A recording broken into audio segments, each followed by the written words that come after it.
Today's guest on the Everything Antarctica podcast is Peter Taylor. Pete has a Bachelor of Environmental Science, a Master's in Water Resource Management, and wrote a thesis titled Residual Contamination and Environmental Effects at the former Vanda Station, Dry Valley, Antarctica.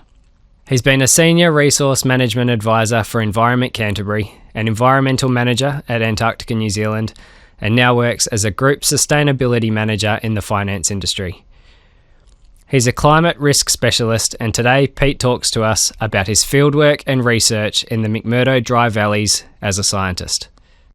Welcome to another episode of the Everything Antarctica podcast. I'm Matty Jordan, and once again, Johnny Harrison is sitting next to me. Today, we've got a very special guest. We're joined by Pete Taylor, who has spent quite a bit of time in some bizarre areas in Antarctica. So, welcome, Pete. He's going to tell us all about it. Thank you, Matty, and thank you, Johnny. It's good to be on the show. Awesome. So, as you've introduced, I am Pete Taylor.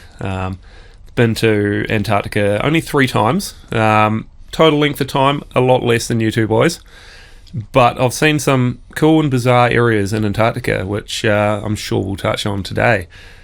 But my journey there sort of started about 10 years ago when I was doing my Master's degree at Canterbury Uni, and joined 2 legends in the Antarctic science world, who I'll introduce later on, and travelled into Vanda in the Dry Valleys.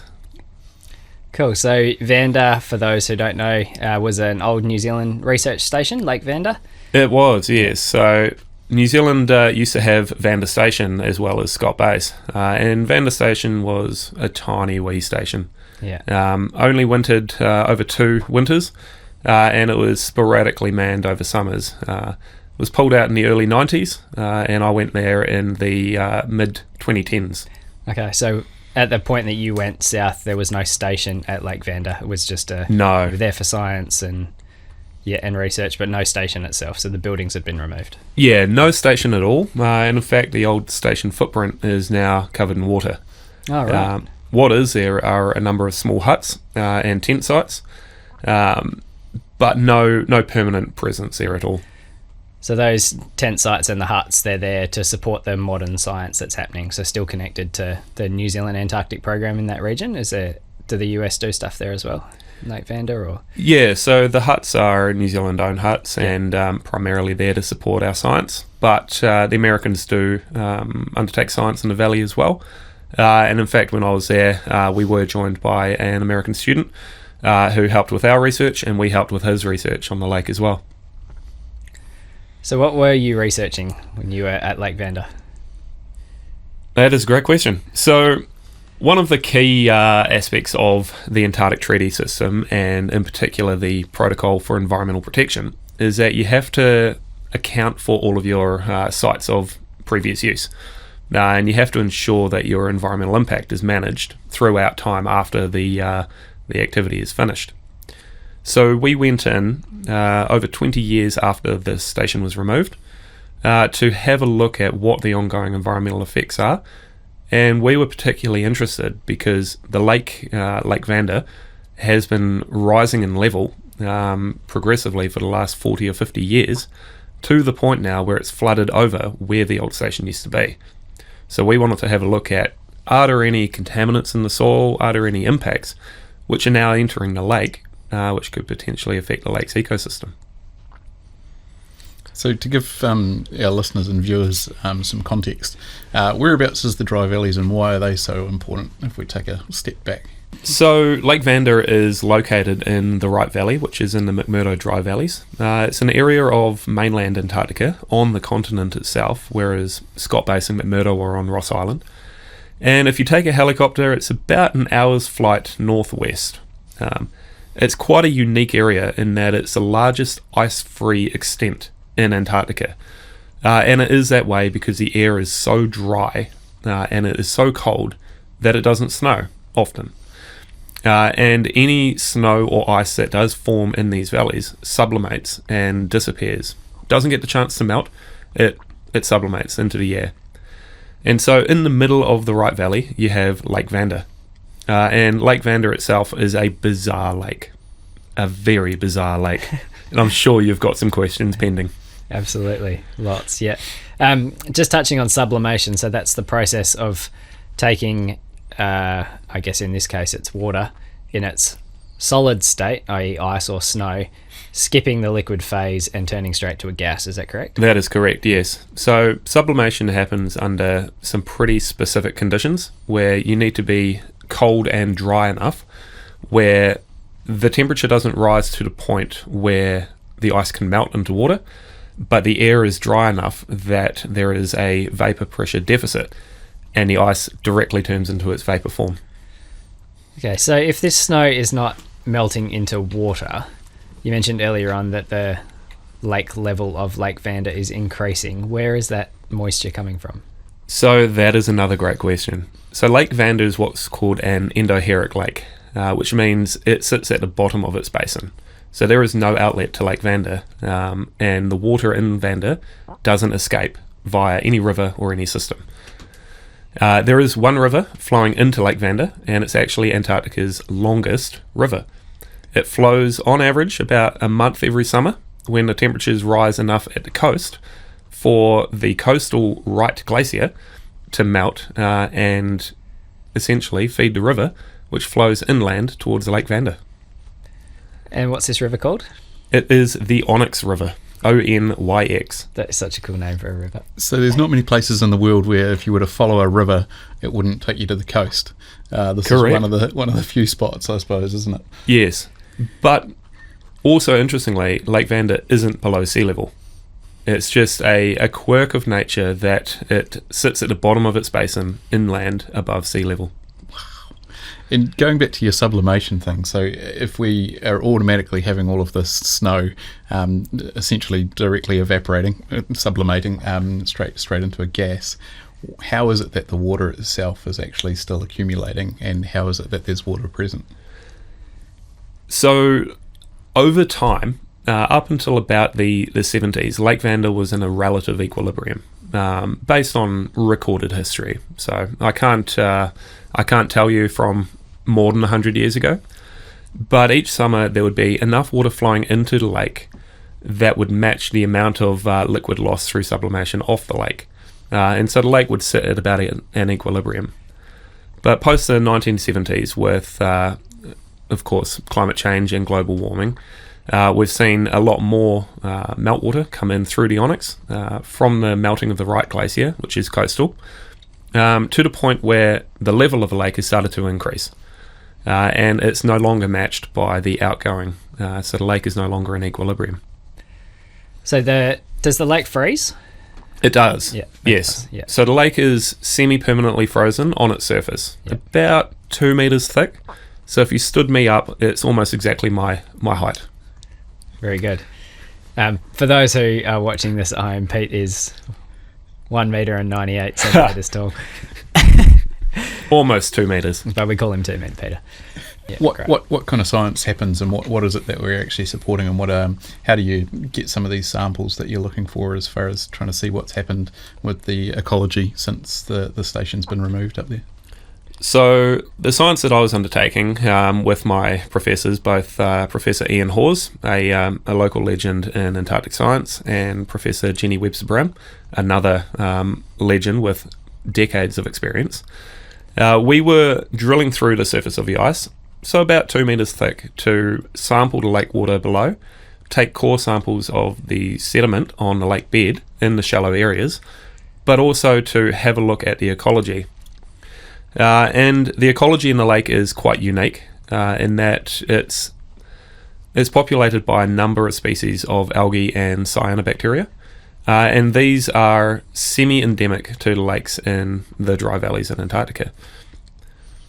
Wow. So you've got this very special lake that sort of does things that most lakes don't normally do, being fed in ways that most lakes normally don't be fed, and you've got this very sort of localized, specific kind of bacteria and ecology that you wouldn't normally see anywhere else. Must be quite an interesting sort of thing to get into, and from a scientific background, must be quite interesting as far as some of that research. So what originally led you to Antarctic research in that science space? So the Antarctic allure was with me for quite a number of years, as both of you can attest to. What brought me to Antarctica in this case was an opportunity to undertake this research, which was pre-programmed in a way. And the real interest stemmed from an interest in the outdoors. So I come from a mountaineering and hiking and a love of the outdoors. And when you consider an opportunity to go to Antarctica, into the mountains, into a remote area that very few people have gone to, it's an instant allure. And the science was a bonus. But in retrospect, the science was also one of the coolest aspects of it, in that what we've already touched on, the lake is weird, but it gets weirder. The lake gets certainly weirder than what we've talked about. How so? So, if you imagine a kettle and you're boiling a kettle from an element at the bottom, the entire kettle will warm up through convection. So warm water will rise in a cool water column and you get overall heating of the whole water column. Lake Vanda, at the bottom, is more than 40 degrees warm, and at the top, it is frozen. And at the bottom, the water is hypersaline, which means it is saltier than most salty lakes you would see in the world.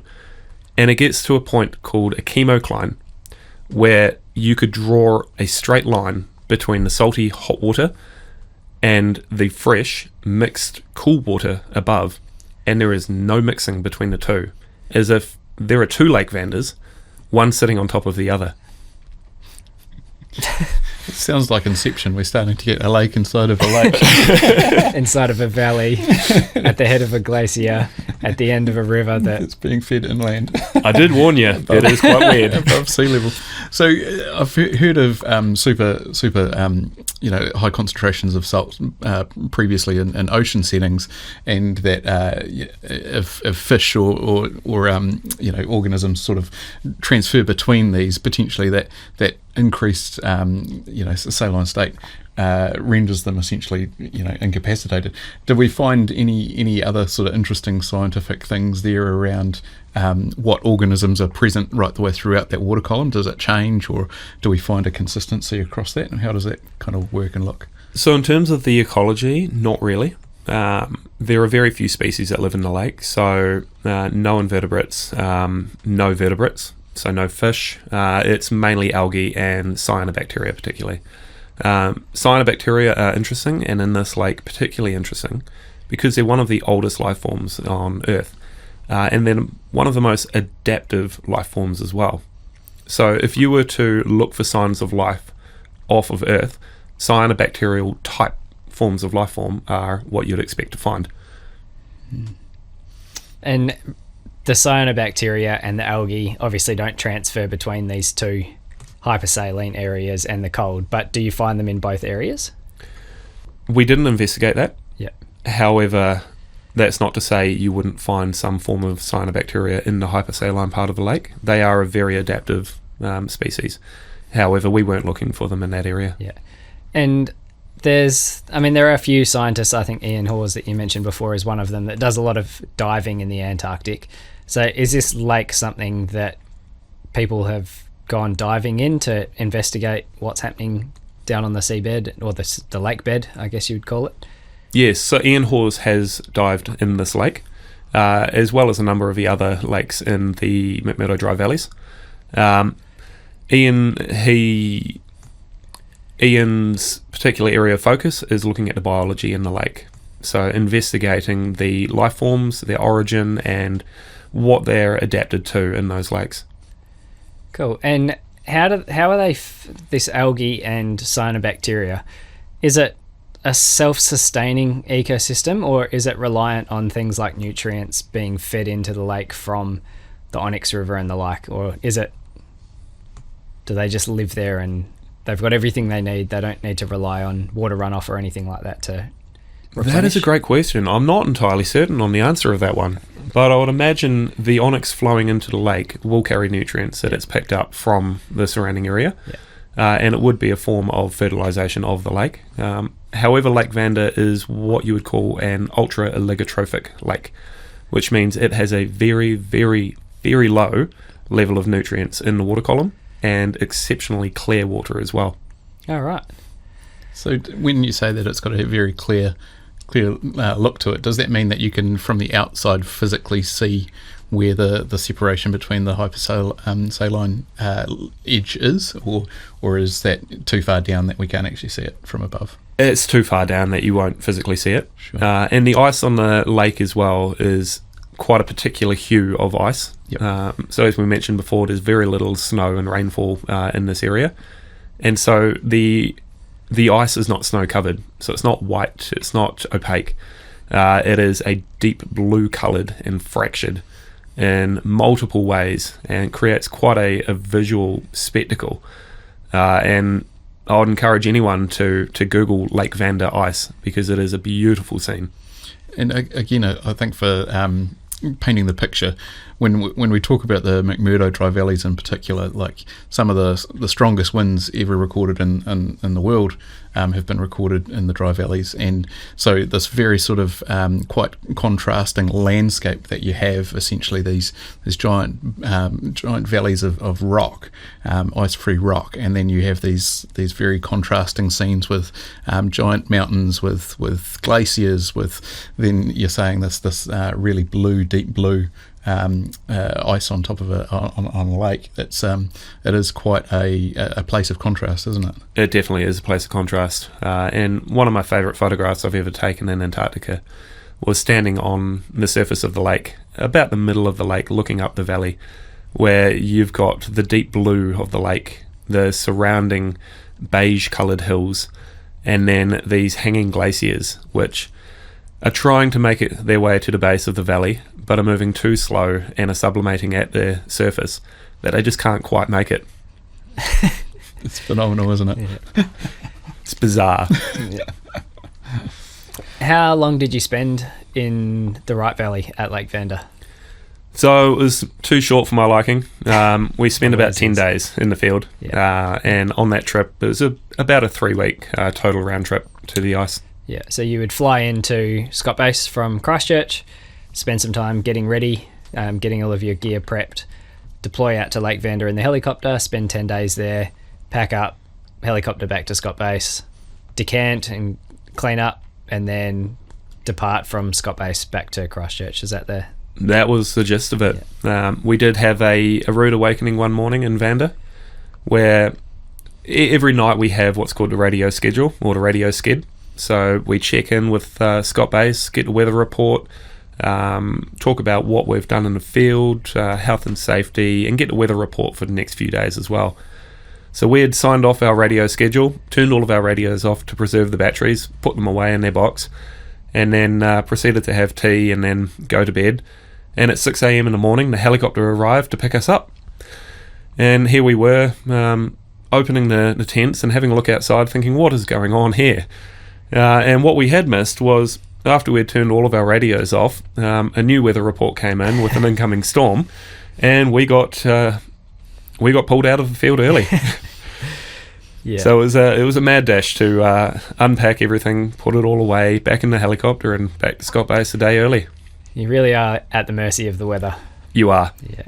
We had phenomenal weather while we were there. No wind, some days in a t-shirt, other days with every layer on, but overall, spectacular time. Yeah, it's just quite a remote area, and it's not just like you don't have internet out there, there's no Wi-Fi, you can't just jump online and check the weather, so you're very reliant on that radio communication back to base to feed that information in both directions as well, that sked. Oh, typically, what would you talk about in a sked when base calls in to see how things are going? So I remember this quite vividly because the Black Caps, New Zealand's cricket team, were playing in a test series at the time, and I was particularly interested in following the score. So one of the key pieces of information was the day's summary on the cricket. Very important information when you're in the field. But generally it'll be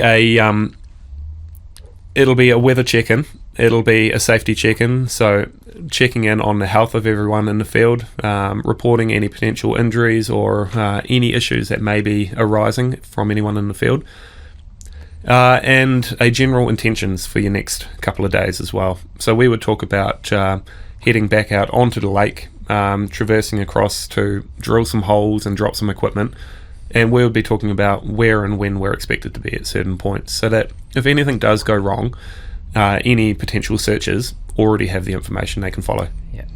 And was it just the three of you that were in Lake Vanda, yourself, Ian and Ginny? So there was the three of us, plus we had a student from the US Antarctic program, and he joined us on his own without any supervisors or professors, and he was doing a geomagnetic survey of the lake. So we would go out with him in the evenings, do the geomagnetic surveys, and he would come out and help us drill holes and take samples. And that speaks a lot to the collaborative nature of Antarctic science in particular, that it doesn't matter where you're from or what you're up to. If logistically you can be supported by another national Antarctic program, most people are pretty open to that and they will find a way to make it work. So McMurdo and Scott Base being very close to each other, I'm sure there was a conversation that happened. You know, we've got a helicopter going out into the Dry Valley. I mean, I'm sure this was all pre-planned, but the fact that there could be a helicopter going out into the Dry Valleys and it might have a spare seat, cool. You've got a researcher based at McMurdo who also wants to go out there. Why not put them on the same helicopter? They can go out, share supplies. It means that you've just got one group that's cooking food, boiling water, you know, looking after each other from a safety perspective, and it just works. It worked, and it worked really well because it made a lot of the heavy work a lot easier. Yeah. So we were doing two forms of drilling. So the first would be taking about a 1-inch diameter hole into the lake because we wanted to disturb the water column as little as possible. And so we'd use a power drill with a long attachment on the end, and the last few inches would do by hand so that we could drop equipment into the lake and know that it was undisturbed water. And then once we'd done that testing, we brought out the big guns, sort of a big auger drill with about a 1 foot diameter, and then we would let it rip. And so that's something similar to like what you'd see for drilling fence posts holes in New Zealand kind of thing, right? Yes. So like two people on either side of it and kind of a big sort of corkscrew to go down into the ice, is that right? That's exactly it. So myself and Bill, we would be on either side of that auger, being the young two in the party, drilling for a few hours each morning to make sure we had all of the holes we need so that we could drop the equipment and take the samples we required. And how quickly would those holes typically sort of freeze back over, you know, when they were no longer usable? On a warm day, they would stay open for a couple of days.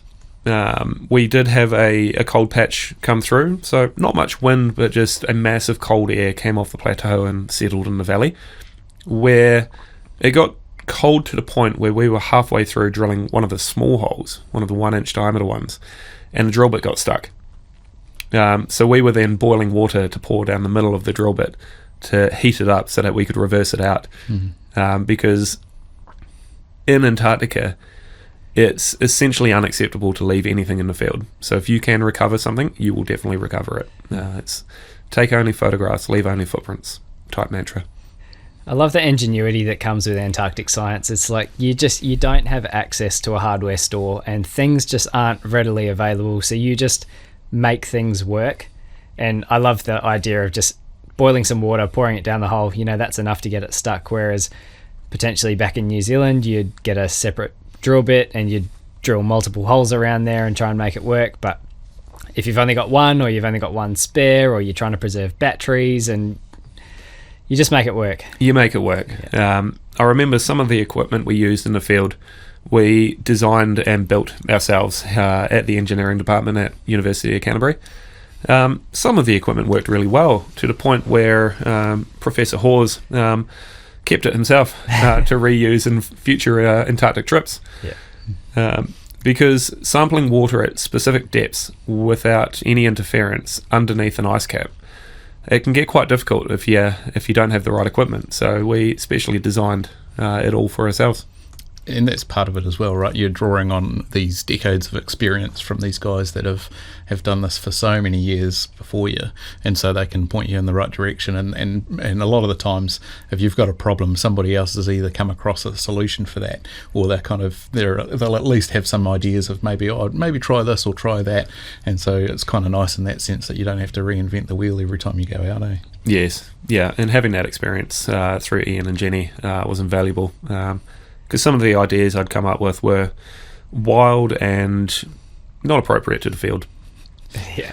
Whereas simple is usually best, Yep. especially as you say, Matty, you don't have access to a hardware store, so you don't want anything overcomplicated. You don't want to overcook. Yeah. Speaking of drilling in Antarctica, one of the things when I was my first season down there as an electrician, I had to put in a couple of temperature monitoring stations, and I was kind of like, oh, okay, well, how do we do this? And the guy that I was working with, he was just like, oh, I'll show you. We call it Antarctic concrete, and so you just drill a hole with a rock drill into the rock, and then you put your thing that you're going to cement into place, put it in the hole, and then you backfill with some of that rock dust, and you just pour water in and wait for it to freeze. Yep. Easy as that, and it's not going anywhere. And you're not introducing anything non-natural into the environment, right? You're not pouring concrete down the hole. You're just returning the rock that came out of it, filling it with water, and then, yeah. And that would probably survive for decades to come. Yep. Because the permafrost there only melts for the top 30 centimetres each summer? Yeah, thereabouts, yeah. And everything below that is frozen. Yeah. Talk us through the day-to-day life. Presumably you were living in a tent and you're experiencing 24 hours of sunlight. But what was the day like? Do you wake up in the morning, you make breakfast, you then go off to do science? How did that look? Yeah, so the 24-hour daylight throws a spanner in the works, because waking up in the morning, it could be any time of the day. We did have about 1 hour where the sun dipped behind the mountain range, so you got some relatively cool temperatures at night. Yeah. But sleeping in a tent in the middle of the day, essentially, it can get quite warm, to the point where I don't think I actually slept in my sleeping bag for the entire 10 days I was there. So you'd imagine nights in Antarctica, gonna get cold, put everything on in your sleeping bag. No, I draped it over my feet. It was quite warm. They essentially become like little, snow globe sort of glass house type effect, don't they, really, as far as you've got this dome that you're living in and the sun's just hitting on it the whole day, so, yeah. Yeah, like a little oven. Yeah, literally the whole day. Yeah, the whole day. You think the whole day, oh yeah, 8, 9, 10 hours. No, 24 hours you've got the sun hitting this, warming it up. And the next day. You do. And the next day. And probably the best piece of advice I followed before I went south was I took an eye mask. Yeah. Good call. Because otherwise it's like sleeping in midday sun. Yeah. So you get up in the morning and whatever that looks like. Get up in the morning, and luckily for me, both Ian and Jenny were coffee aficionados. So we had some very nice coffee in the field, and breakfast was usually quite simple. We had cereal most mornings, sometimes porridge. If it was a bit cooler, we'd have something hot. And then at about 7:30 to 8 o'clock, we would pack up, head out into the field, and would stay in the field usually all day. Although if we were at a close site, we would come back for lunch. A day in the field would look generally between 10 to 12 hours. Because you're in such a remote area and you've got a lot to do, you don't want to spend your time sitting in the hut or in the tent reading a book. You've got the daylight, you got to use it. And the good days as well. So you need to make the most of those days where the weather's actually good. You're saying that you got pulled out a day early or a day earlier than you were expecting. But when the weather's good, you work and you just keep working and you keep working, because you never know. The next day might be super stormy and you might be stuck in the hut or the tent all day. So exactly. Yeah. It just how big is Lake Vanda? As far as area wise, because I mean, obviously if you're sort of saying that you're going out for a whole day to go and drill holes and do all your work out on Lake Vanda, it must have some reasonable amount of mass and size to it. So Lake Vanda is about 8 kilometres long and about at its widest point 2 k's wide. So it's not a huge lake, and the furthest along we went was halfway. So 4Ks of walking on the ice, and it's not particularly easy to walk on. So in contrast to, say, a skating rink, which is perfectly flat and level the entire way and you can skate across it, this is more like a rutted gravel road made of ice. So imagine all of those small lumps and humps along a gravel road which make the whole car shake. That's what the lake surface is like. There's not a single flat spot on it. And so we're hauling sleds along with all of our equipment in it. And the sleds like to follow the grooves in the ice. And the grooves in the ice generally aren't the way you're wanting to walk. So a 4K walk took over an hour, sometimes an hour and a half to get out to our site. And you get there, unpack your equipment, and so everything happens slowly. And walking, obviously, something like crampons or micro spikes to give you some traction. Yes, so we had micro spikes, so just slip-ons onto the bottom of your boots. And the Antarctic issue boots, they're very warm, but they're not great for walking long distances in. Yeah. So it was a time that I wish I had my mountaineering boots. It would have made things a lot easier in those long distances. Yeah. Okay. And you say you're pulling sleds, so I imagine, and maybe people watching this podcast as well, imagining back in the day, Scott Shackleton, you've got these old harnesses on and you're pulling these sleds long distances. How does what you were using and the technology that you had for the sleds to move them from one place to another compare to, 100 years ago? I think the biggest difference would be the weight and material. So our sleds were probably a couple of kilos, made of plastic, essentially a plastic bathtub with a few rails on the bottom. Pulling them with modern ropes wrapped around our bodies. And the old sleds that Scott or Shackleton or any of the other explorers would have pulled would have weighed more than the entirety of all of our equipment in the sled alone. Yeah. Yeah, it's quite bizarre to think about. Keeps it in perspective, doesn't it? Yeah, it does. Yeah. You spoke earlier on about breakfast, and I can't get this out of my mind because it's questions that I used to get all the time when I was down at Scott Base. And you mentioned there that you had cereal for breakfast. So, how did you keep your milk in liquid format, or were you using powdered milk? What's the trick? So we had liquid milk, and also all of our frozens and chilled goods. For us, the temperatures generally weren't too cold that everything would freeze. So we just had large chili bins, or eskies for your Australian audience. Or coolers for the Americans. And we would keep them on a cold day in the sun and on a warm day in the shade to try to moderate the temperature. And generally they hovered about 1 or 2 degrees above freezing. Okay, cool. So you did manage to keep all of your liquids liquid. And, yes. Yeah, okay, cool. Yeah. But in this area, because there wasn't much wind and the sun was always shining, sometimes it was a struggle to keep the frozens frozen. Yeah. So we would chip ice off the lake and put it in the chili bin to keep things cool. Yeah, right, okay. Again, adaptive, you're innovating, making use of what you've got available. Exactly. Yeah. Cool. So after your expedition out on the lake for the day, you've spent 10, 12 hours there. You walk your 4 kilometres back to your camp. What happened next? How did you spend the rest of the day? So the next couple of hours were sample preparation. So we were taking a lot of water, sediment, and in some cases biological samples. So we'd need to prep them in the field because as those samples were held, they're likely to freeze. So once they're frozen, you can't process them anymore. Yep. So we would be filtering them, acidifying them if we were going through certain chemical tests, or adding other types of preservatives depending on the tests that we were doing on the samples.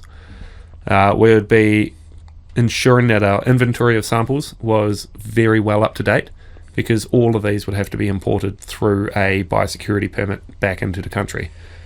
That's actually probably good to touch on. So all of the science and the work that you're doing down there is all under permit.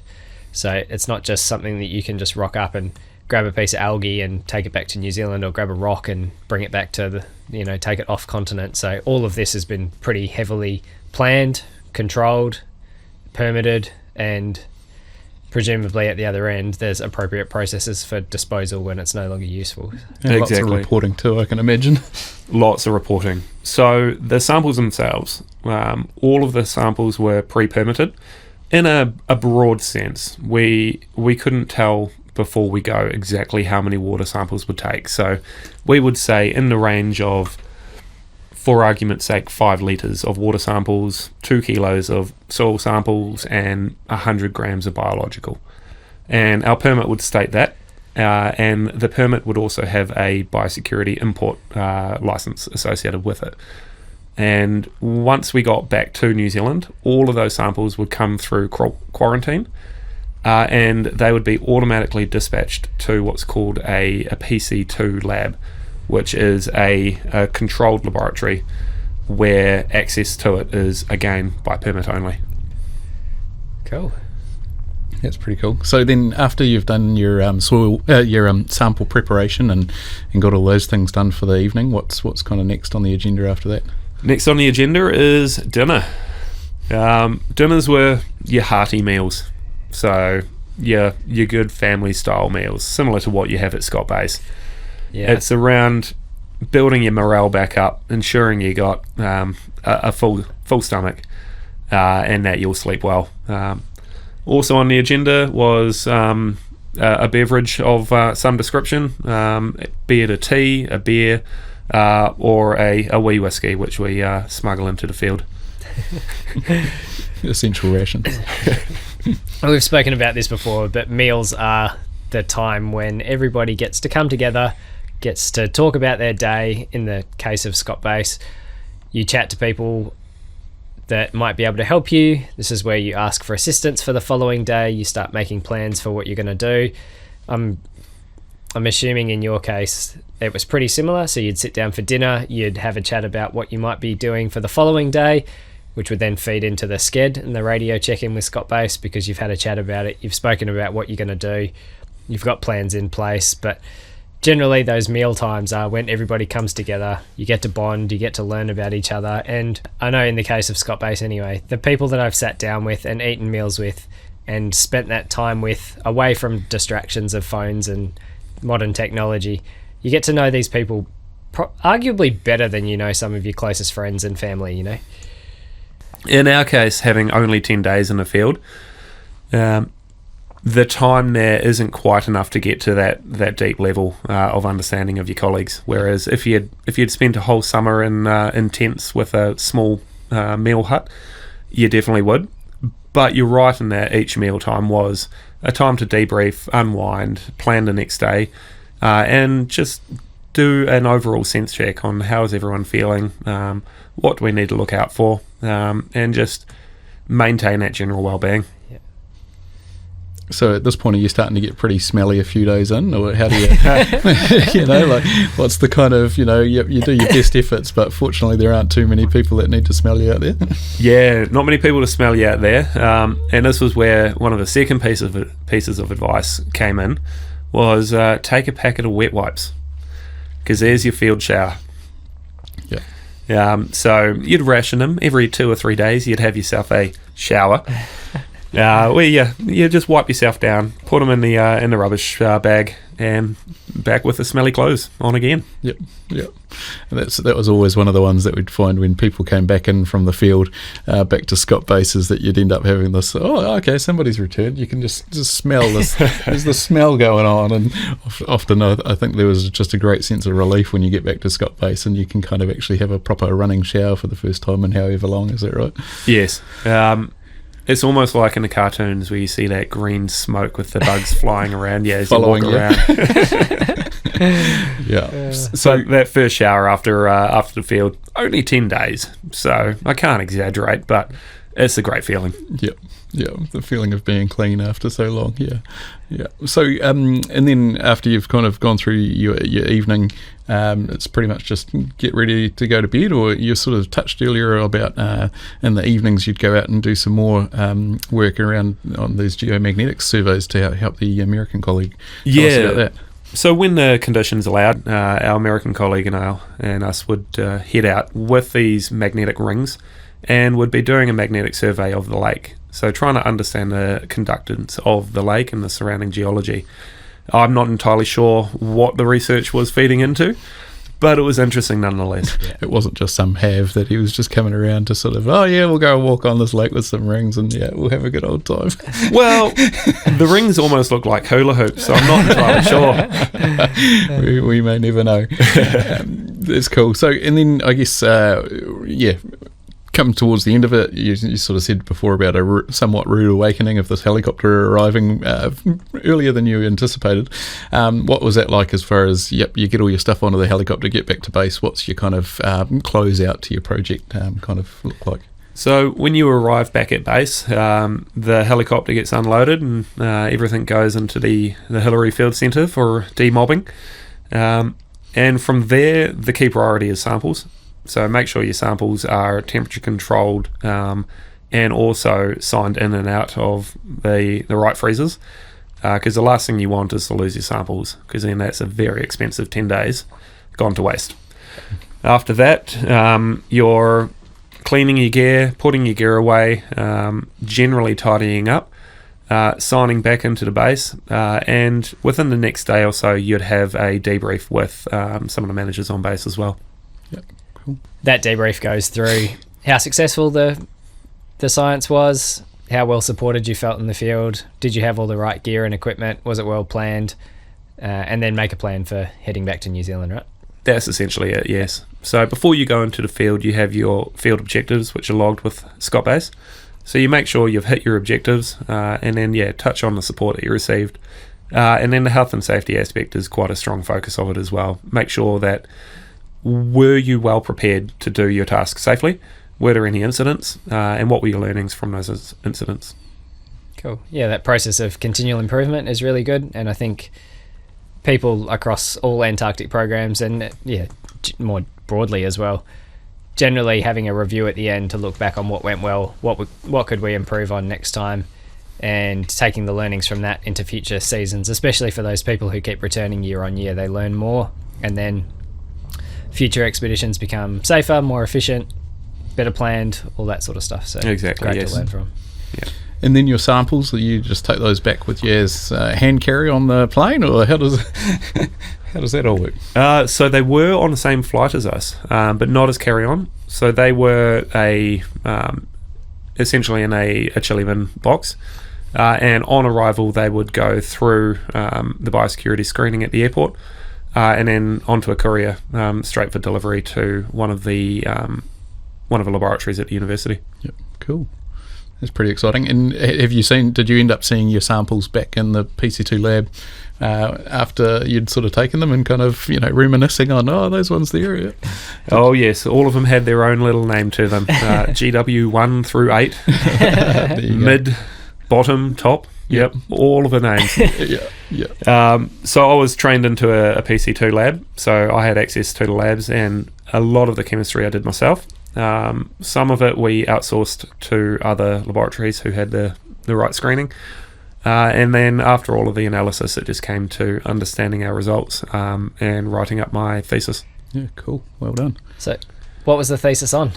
The thesis was on quantifying the residual environmental effects at Lake Vanda. And in conclusion, we found very little environmental impact from the station. That's great. Which is good news. So from a Antarctic management point of view, it meant that the New Zealand Antarctic program had cleaned up its act really well after that station's operation. Yeah. So given that the station was taken away in the early 90s, that's quite progressive for people to be thinking through, all right, leave no trace, let's do what we can to clean up. And I think that approach has generally been used really well across all Antarctic programs in terms of cleaning up legacy waste and things like that, which is great. Yes, the cleanup of the legacy waste was done really well, as evident by by what we found. But that's not to say the overall practices in the 60s and 70s when the station was operated were as we would expect today. Yeah, sure. We always get questions around wildlife, and I'm sure there'll be people that will be interested to know whether or not there was any, seals or any birds or penguins or anything like that you guys see up in the Dry Valleys when you're working up there. So where we are, we're quite away from the coast. So to get to the Right Valley, you have to climb up and over the coastal range, over the Right Valley, and then down into the valley and towards Lake Vanda. So penguins, we're a long way inland. Same with seals. We didn't see any birds while we were there, but what we did find was a few mummified seals next to the lake edge. Wow. So how did that work? How does a mummified seal end up being in inland Antarctica almost? Well, usually the seals aren't mummified when they make their way inland. We'll just clear that up right from the start. So the seal, in this case, probably had its internal compass calibrated incorrectly, and it wandered inland until a point where it would have possibly died of exhaustion. One of the seals we found, it had been previously radiocarbon dated to about 200 or 300 years old. Wow. So, and it was very well preserved. Yep. Just sitting there amongst the rocks. It had been weathered by the wind and the dust as the storms blow through. But the seal itself was remarkably well preserved. I mean, so you can look at it and you go, that's a seal. Yes. Yeah. Yeah, you can very clearly tell it's a seal. And if you didn't know that it was carbon dated to 200 years old, you would have thought it was very, very recent. Yes, yeah, you would have. And so it's a testament to the dry air environment there, the lack of moisture, that nothing really would rot if it died in the area. So interesting. Are there any invertebrates or small animals that live under rocks and things in the dry valleys? There are, but we didn't study any of them. In the ice-free areas in Antarctica, you can find tardigrades and springtails and a few other small invertebrates, which are the largest non-aquatic or bird organism that lives in the ice-free areas. How big would the springtails get? About a millimetre or two long. Yeah, right. So they're pretty small. very small. Yeah. Unless you were on your hands and knees crawling around with a magnifying glass, I don't think you'd find anything. Yeah, right. Yeah. Which just highlights why we need to, stick to confined areas, not just go walking off into random places, trying to contain that little impact that we do have to certain areas so that we're not impacting things that you can't see because they are still there. They are still there, and a lot of these species are pretty endemic to the area. So one of the key things we do before we fly south is ensure that all of our equipment, all of our clothing, boots, etc. are spotless clean. So your boots go through a deep clean, you're scrubbing, removing every seed or any potential contaminant from them, because the last thing you want to do is introduce something into this area which could either outcompete what is endemic to the area or just have a detrimental impact. And the other one is you sort of mentioned about footsteps, right? Like that's one of the mantras of leave only footprints and take only photos. Something that a lot of people wouldn't realise is that one of the things you'll often try and follow the same tracks and try and walk in the same footprints that have been already formed. So you're not going off, willy-nilly or going off up some side of the valley or anything like that. You're very clearly sticking to the same path and making sure that your impact is as minimal as absolutely possible. Is that right? Yes, and because there's not much biology in these valleys, what remains for a long time.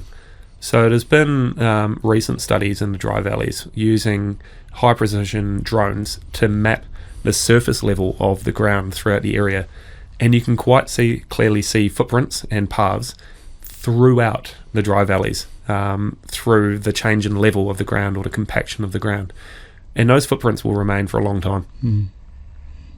Yeah, and interestingly as well, on the back of that, there's this thing around, there's places in the dry valleys that no human in history has ever walked before. And I think that is such a cool thing, as far as with so many people on this planet, there are still places that are essentially untouched by humans. I think that is so cool. And long may it stay that way. One of the interesting parts about the dry valleys is it's the most similar environment that you'd expect to see on another planet, say Mars. And if you were to plan a human trip to Mars, the dry valleys is an area where you could use it as a staging or a learning ground to understand the isolation, the cold, the harsh environment that very few people have ever been to. Very cool. Yeah, that just gets it into a whole separate topic of space exploration and a whole lot of other things. That's So a whole podcast in itself. that's a whole podcast in itself. Yeah. Yeah. So I think we'll leave that one for today. Yeah. But maybe something that we touch on in the future. Who knows? We could get philosophical and go really deep into it. We could. We could. Cool. Yeah. Anything else that you'd like to touch on? Oh, what was your, at the end of all of your research and your analysis and the science, and you wrote a paper, what happened at the end? What masters did you come out with? So my master's actually wasn't in anything to do with Antarctica. Okay. I just happened to luck onto a project that was interesting enough that I wanted to follow it. But my master's degree was in water resource management. Okay. Well, there's some overlap there. A wee bit of overlap. Yeah. Cool. And have you continued that into the future? Are you still working in water research management or environmental protection and science? Yeah, I have. Yeah. So I've had 3 jobs since. So one working in exactly that. So water resources management with the regional council in Canterbury. And then I came over and worked for the New Zealand Antarctic program for about 3 years, where I was the environmental manager for the Scott-based redevelopment, working with yours truly, Maddie Jordan. Absolutely. I think that's probably a separate podcast in itself to touch on. That could be. Just the preparation and the work that you went through preparing the comprehensive environmental evaluation for the overall project. But yeah, I don't think we'll have time for that today. That's a whole separate topic in itself. Yeah, it's a big topic in itself. Yeah, we'll get you back on the podcast again in the future to talk about that. Very good. Yeah. Cool. And what are you doing now? So now I still work in sustainability. So my key area of interest is understanding climate risk and what the financial impact of climate risk will be. So I work in the financial services now. Cool. It's great that what started as probably a bit of a serendipitous activity to study water resource management, end up in Antarctica, to come back, continue that legacy by contributing again to the Antarctic program, and then working in sustainability and climate research and climate mitigation and things. It's great to see. It's almost come full circle. Long may it last. Long may it last, indeed. Cool. Okay. Pete Taylor, thanks very much for joining us on the Everything Antarctica podcast. Thank you, Maddie. Thank you, Johnny. Yeah, it's been a pleasure to talk to you about your experiences at Lake Vanda. It's great to experience the full range of things, starting as a student, doing research, and then coming through and contributing as an employee of New Zealand's Antarctic program, and seeing that progress from the start to now. Obviously had a pretty big impact on you, so thanks for sharing your experiences with us today. Oh, thank you.